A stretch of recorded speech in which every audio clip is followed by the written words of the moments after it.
کچھ لوگوں کے لیے زندگی بہت مشکل ہے، اس کے برعکس کچھ لوگ اسے بھرپور جی رہے ہیں۔ لیکن آپ کو ان کے قیمتی مکانات، محلات، ان کی عیاشیوں، خود پرستیوں سے بھرپور زندگی کی طرف مائل نہیں ہونا، جس میں وہ لوگوں کی ہر طرح کی خواہشات یا پھر ان کے موبائل کے ذریعے حاصل کی گئی دوسروں کی خوشیوں میں خالی پن ہو سکتا ہے۔ اس زندگی میں ہماری ریاستیں جیسی بھی نظر آتی ہیں، آخر میں ہمارا ایک ہی مقدر ہے، لیکن چیزیں ہمیشہ ایسی نہیں ہوتی جیسی ہم دیکھتے ہیں۔ یا تو قبروں میں جزا کے باغیچے ہیں یا پھر عذاب کے کوڑے، اور ہمیں اس بات پر یقین ہے کہ اس دنیا کی تکلیفوں سے بڑھ کر بھی ایک مقام ہے،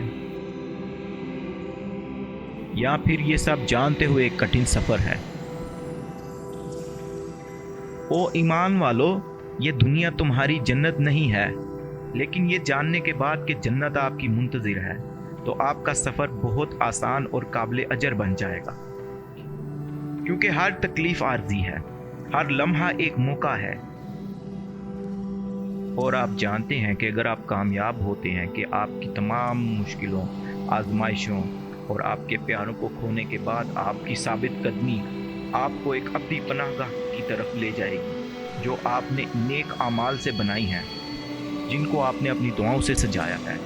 ایک ہیرو بھرا تاج، آپ کی ایک تلاوت کردہ آیت کا اجر، نورانی کرسٹلز کے شیلے اس شخص کے لیے جس نے ایک گناہ چھوڑ دیا، سبز زمرد کے درختوں کے تنے اور سونے کی شاخیں رحمان کو ایک بار یاد کرنے سے ملیں گی۔ ایسے ایمان والوں کا ساتھ جن کی صحبت میں آپ میں مل کر آپ نیکی کی طرف کوشاں رہے، اور ان سے کچھ پچھلے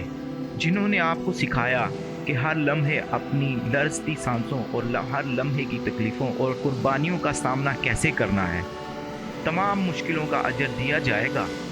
جو آپ کو ایسے نظاروں کی شکل میں دیا جائے گا جن کا آپ تصور بھی نہیں کر سکتے۔ سب سے بڑھ کر خدائے بزرگ و برتر کا ساتھ ملے گا۔ آئیے اپنا گھر بنائیں، اسے سجائیں اور اپنے ابدی گھر کی آرزو کریں۔ آئیے اپنے ابدی مقام کو خوش آمدید کہیں۔